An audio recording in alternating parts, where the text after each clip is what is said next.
Fala galera, tudo bom com vocês?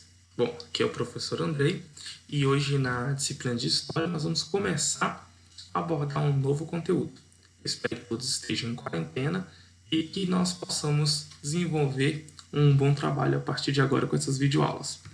Vamos lá. O que nós vamos começar falando, pessoal? Nós vamos começar a falar sobre a Idade Média. Tá? O que foi a Idade Média, pessoal? Bom, a Idade Média é um dos períodos da divisão clássica da história, que nós já sabemos, né? É chamada de Idade do Meio, né? Por isso Idade Média, porque justamente nessa classificação clássica, ela está lá depois da História, Idade Antiga, Idade Média, Idade Moderna e Idade Contemporânea. A Idade Média ela é dividida em dois períodos. Ela compreende do século V até o século XV, porém ela tem uma divisão, a chamada Alta Idade Média e a Baixa Idade Média. A Alta Idade Média é a formação do que nós chamamos de feudalismo, que é o início da sociedade medieval. E a Baixa Idade Média é a desestruturação da Idade Média, ou seja, a ruína das estruturas medievais. Mas o que nós vamos começar, antes de falarmos somente de feudalismo, Idade Média, como ela se deu, de certa forma, nós temos que pensar o seguinte, que a Idade Média, ela é assim porque ela vivenciou a invasão do que nós chamamos de povos bárbaros. Os povos bárbaros, né, eles, no final do século IV e no século XX, eles começaram a invadir o território do Império Romano do Oriente, né, e com essas invasões eles houveram uma desestruturação do Império Romano, formando então uma sociedade ruralizada. Como vocês podem ver nesse mapa aí, nós temos aí presente o Império Romano do Oriente e temos alguns povos bárbaros, né? Os saxões, lombardos, álvaros, povos eslavos ou chamados de povos germânicos, que são os povos que vão ter maior expressividade nesse período. Tá? Aqui nós temos os principais invasores do Império Romano. Tá? Os celtas, que serão povos indo-europeus, os povos chamados eslavos, russos, polacos, tchecos, sérvios, bósnios, os povos chamados de tártaro-mongóis, que eram os hunos, turcos, búlgaros e húngaros, os povos germânicos. Esses eram vários povos de origem europeia, como visigodos, ostrogodos, burgúndios, érulos, ângulos, saxões, francos. Por que trazer esses povos, pessoal? Para que nós possamos entender o seguinte. Bom, esses povos bárbaros, nós temos que pensar o seguinte, havia uma sociedade já formada em esquemas de vilas, né? Uma cidade, não no modelo de cidade que nós pensamos hoje, tá?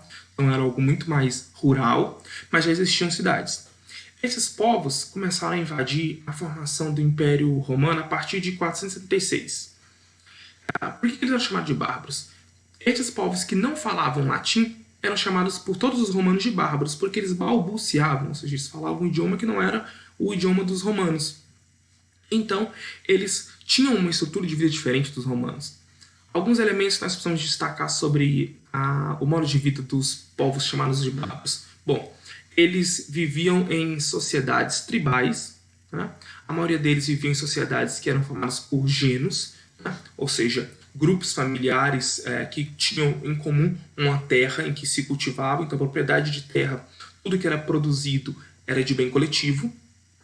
Esses povos bárbaros seguiam uma formação que nós conhecemos como comitatos, eram bandos de jovens guerreiros que lutavam e seguiam as ordens de um líder ancião, né? Então daí comitatos, ou seja, isso mostra que essas sociedades bárbaras, né, esses chamados bárbaros, eram sociedades patriarcais, seguiam um ancião, homem, né? Inclusive esse líder do comitato era chamado de pater, né? Que é pai. Então havia essa figura. Essas sociedades elas viviam basicamente da agricultura, ou seja, aqueles que eles plantavam e colhiam. Eram sociedades, na sua maioria, guerreiras, né? Ou seja, tinha uma forte presença dessa característica de luta. Então nós precisamos destacar esses elementos. E com esse ímpeto de conquista, de serem guerreiros, os bárbaros acabam, esses povos, diversos povos tidos como bárbaros, acabam invadindo o Império Romano. E quando eles vão invadem o Império Romano, eles geram algumas consequências básicas. Que consequências são essas, professores? professor? Vamos lá. Fragmentação do Império Romano, ou seja, o Império Romano que nós vai ver se começar a se esfacelar. Segundo, fundação de reinos bárbaros, que ao longo da história, de um certo modo, vão se convertendo ao cristianismo. Depois, a ruralização e o sistema feudal, ou seja, todos esses vilarejos, aldeias que existiam dentro da Idade Média começam a desaparecer por conta da truculência das invasões bárbaras, que vão destruindo o que já existia, e as pessoas voltam a viver no campo, né, e fogem desses aldeamentos. E o fim do latim como uma adoção das línguas bárbaras, ou seja, se antes o Império Romano tinha oficializado o latim como língua oficial dentro da Europa, agora as línguas bárbaras vão ganhar força. Exemplo dos povos germânicos, que a língua oficial é o alemão, né? A base é o alemão. Então, vai ganhando proeminência, assim como os povos francos, cujo idioma é o que nós conhecemos hoje como francês. Então, vai haver esse avanço.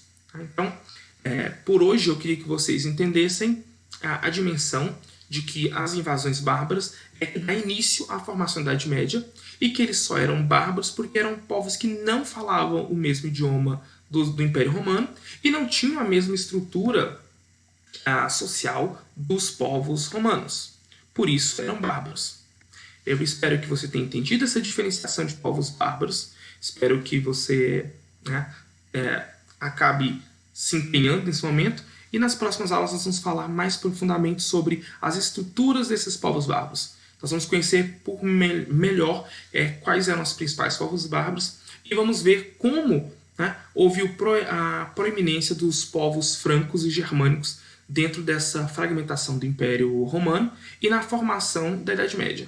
Ok? Aguardo vocês na próxima aula. Forte abraço e se cuidem. Até mais.